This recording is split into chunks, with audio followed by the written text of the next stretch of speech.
Achiever's 9 Bands recording is copyright, published by Forever Grace Books Publication, a unit of Cy Grace Foundation Trust. Achievers 9 Bands Ielts Listening Test. Practice Listening Test 3. Turn to Section 1 of Practice Listening Test 3. Section 1. Listen to the conversation between a student who is looking for a place to book regular meals and a manager of an eating point. First, you have some time to look at questions 1 to 5.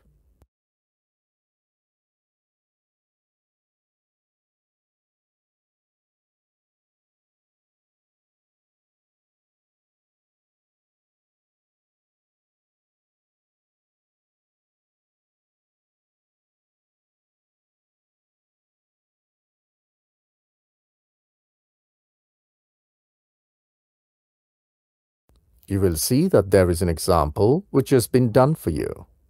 The conversation relating to this will be played first.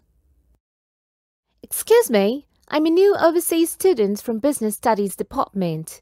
I'm looking for a good place to book my regular meals. As I can see a lot of students in the canteen, is it the right place and the right time to speak? Yes, sure. I'm the manager to handle bookings of regular meals. What do you want to ask? I want to ask about the charges for meals and the procedure to book it in advance. The student is from Business Studies Department. So Business Studies has been written as an answer for the example. Now listen carefully and answer questions 1 to 5.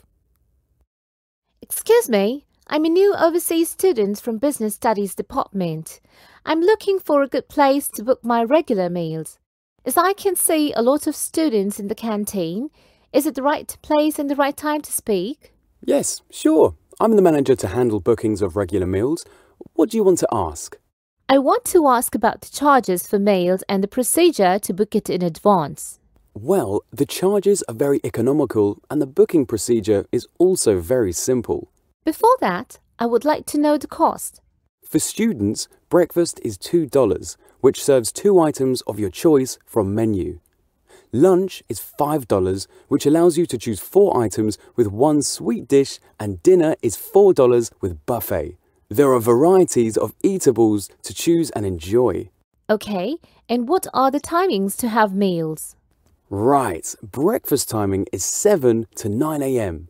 Lunch break is between 12 and 3 p.m. and dinner is 6 to 8 p.m. That's fine. Our classes start at 9:30 a.m. and lunch break is between 2 to 3 p.m. The timings are suitable for me. There is also provision of taking away meals, but also packing charges are extra. No, I don't want that, but in case an emergency, it is okay. What are the charges for it? It's only $1 per meal. Okay. Now look at questions 6 to 10.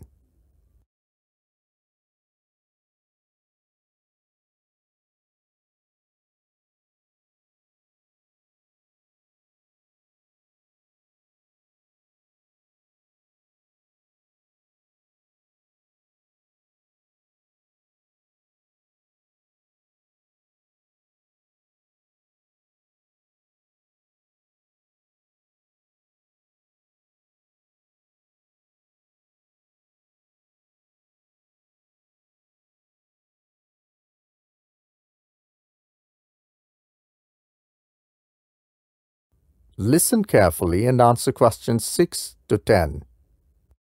Now, can you tell me something about the meal plan facilities, as some of my friends have told me about it? We have 3 types of meal plans: a daily, a weekly, and a monthly meal plan. For a day, we charge $9 for a week from Monday to Sunday. We charge $50, and for a month, it's $175.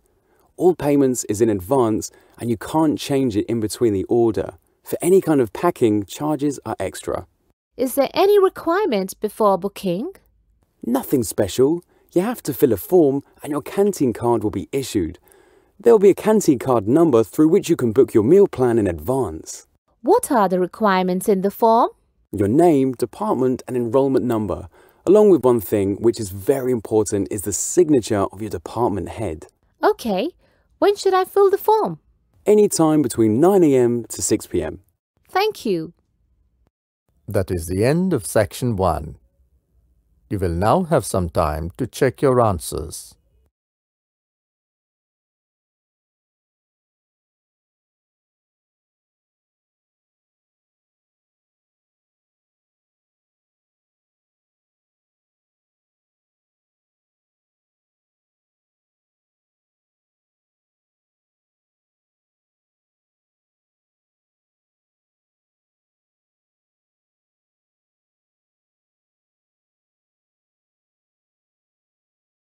Now turn to section 2.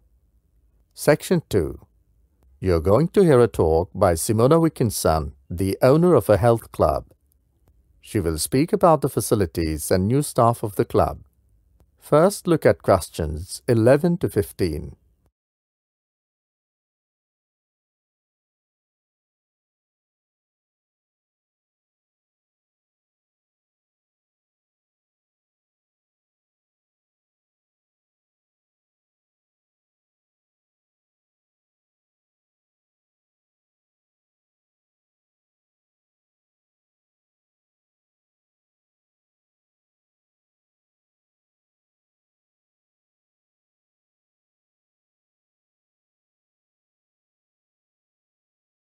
Now listen to the recording and answer questions 11 to 15.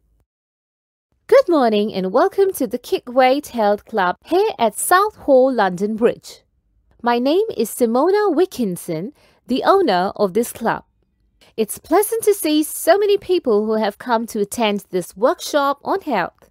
The main aim of this workshop is to give a quick tour of the place, the facilities, and the most important is to make you familiar with our new staff. Now all the staff members are here. First of all, this is Ben John, who is a technical manager.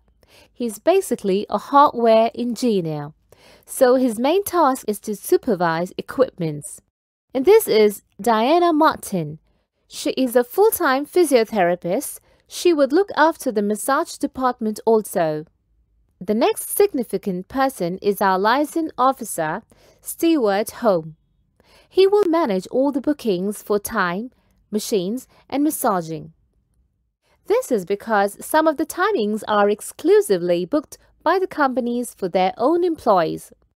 Last but not the least, Janie Query is our dietitian. She will be here in the office on Tuesday and Friday. All these people will help the members to stay healthy and active. Now look at questions 16 to 20.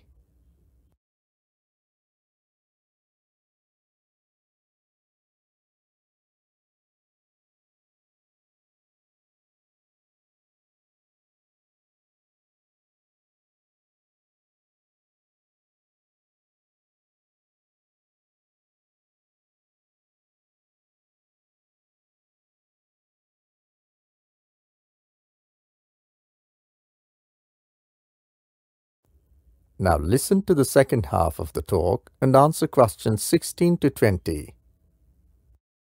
You can see that the club has quite a large capacity and is arranged over 3 floors. Lift and stairs, both facilities are available. On the ground floor, there is a reception, a large hall where yoga classes are conducted. Sometimes dance classes and Arabic sessions are also organized. The other large room is equipped with a full range of fitness machines. There is one more room where seminar and workshops will be conducted as we are enjoying now. This room is fully equipped with a projector and a smart board. The first floor has a series of rooms needed for massaging and therapies, of course, different for males and females. The doctor's room and the dietitian consultation room is also there on the first floor. The first floor has many classrooms as the university is planning to start some certificate and diploma courses regarding health. Information about these courses will be updated on our official website. The website address is www.kickweight.com.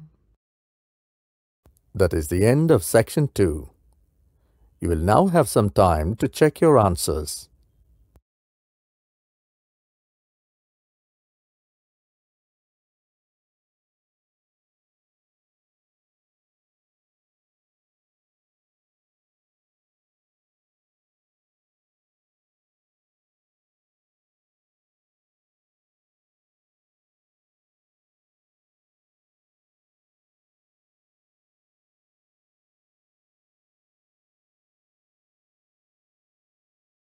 Now turn to Section 3.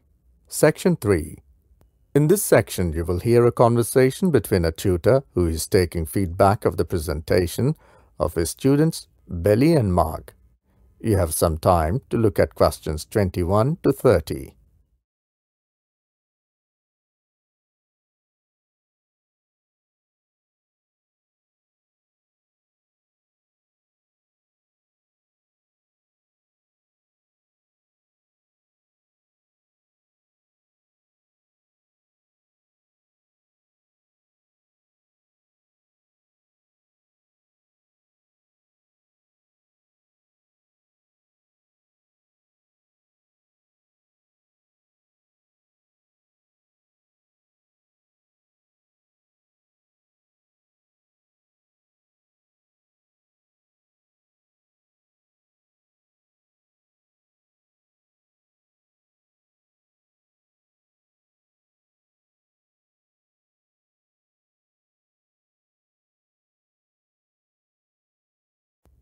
Now listen to the first part and answer questions 21 to 30.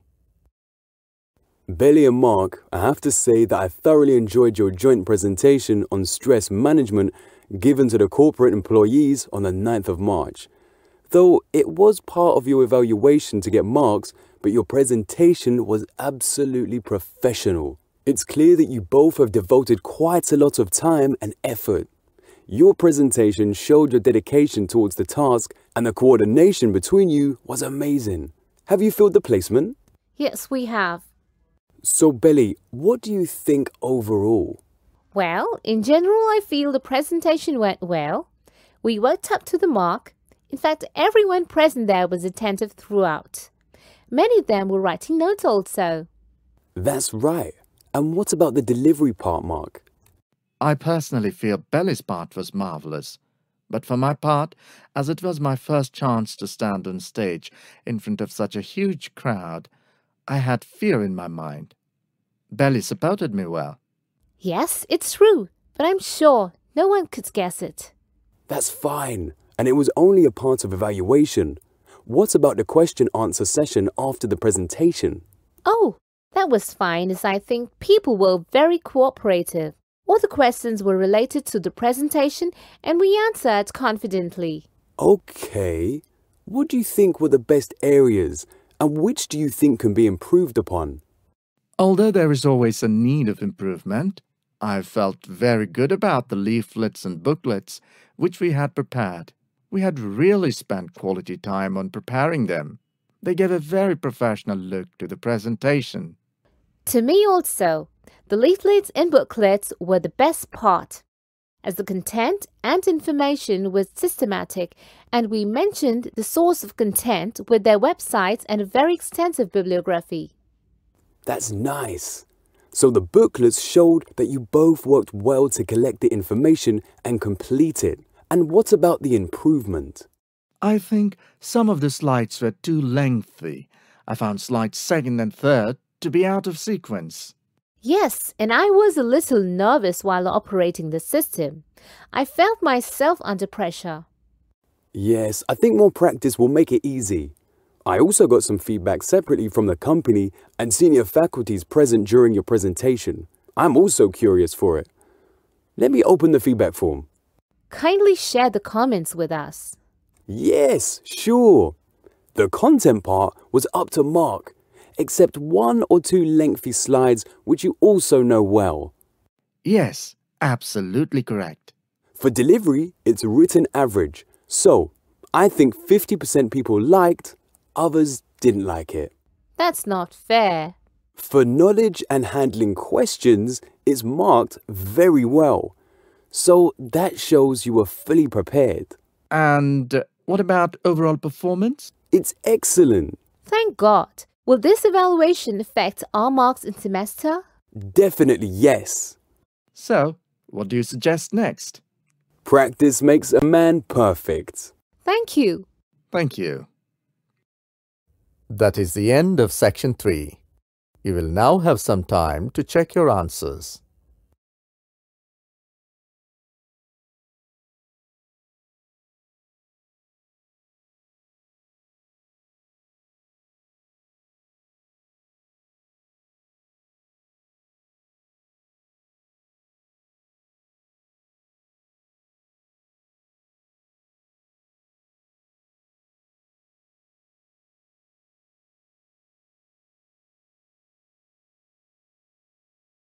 Now turn to Section 4.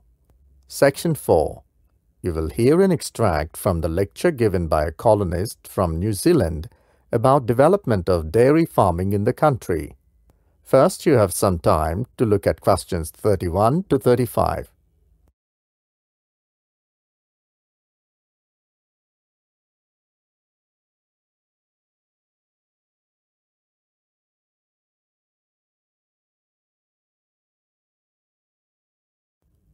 Now listen carefully and answer questions 31 to 35.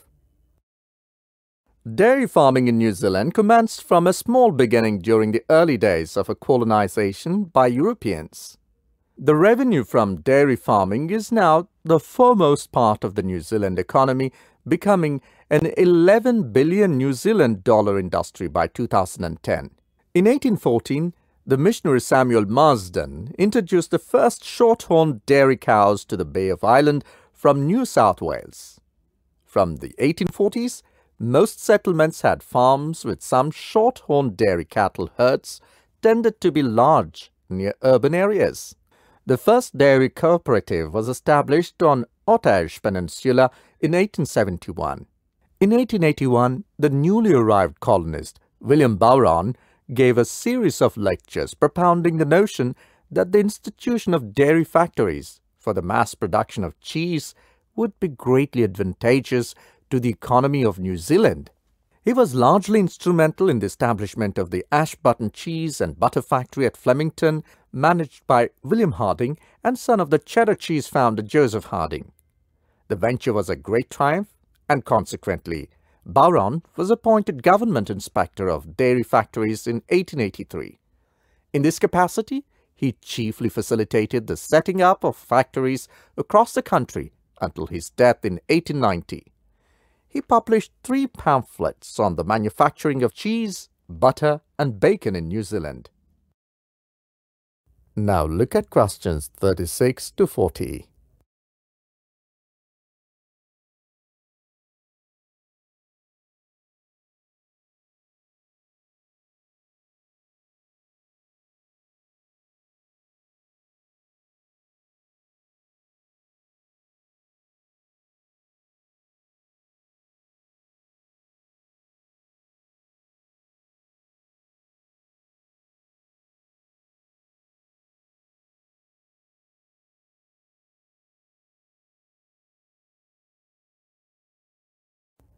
Now listen to the second half of the recording and answer questions 36 to 40.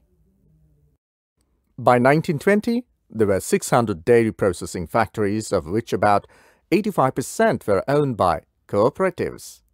In the 1930s, there were around 500 cooperatives, but after World War II, improved transportation, processing technologies, and energy systems led to a trend of consolidation where the cooperatives merged and became larger and fewer in number. By the late 1990s, there were 4 cooperatives: the Waikato-based New Zealand Dairy Group, the Taranaki-based Kiwi Cooperative Dairies, the Hokitika-based Westland Milk Products, and Tatua Cooperative Dairy Company. New Zealand is the world's 8th largest milk producer, with about 2.2% of world production. Total production was 1.3 billion kg milk solids and 8.38 billion New Zealand dollars of dairy products were exported in the year ending 30th September 2007. Traditional dairy production areas are the wetter areas of the country: Waikato, Taranaki, Sutherland, Northland, Harawhenua, Manawatu, and Westland. Before the advent of refrigerated shipping in the 1880s, dairy production was entirely for local consumption, with butter and cheese usually being produced on the farm, with the surplus being sold to the community via the local store. Small dairy factories began to be established in the 1880s, and soon there was one in almost every village in dairying regions. Production began to be centralized in the second half of the 20th century, with facilities such as the Fonterra plants at Vararova near Havera, Edendale, Clandeboye near Timaru, and Terepa being the 4 largest in Southern Hemisphere. Vararova is also currently the leading dairy factory in the world by milk intake. Fonterra is the chief processor of milk in New Zealand. It processes 94.8% of all milk solids from dairy farms. Other huge dairy companies are Tatua Cooperative Dairy Company, Westland Milk Products and Synlait. There are approximately 4.2 million dairy milking cows in New Zealand and 5.26 million dairy cattle in total by 30th June 2007, an increase from 3 million in 1982. In mid-2005, there were 12,786 dairy farms, with a total area of 2.1 million hectares. That is the end of section 4. Now you have some time to check your answers.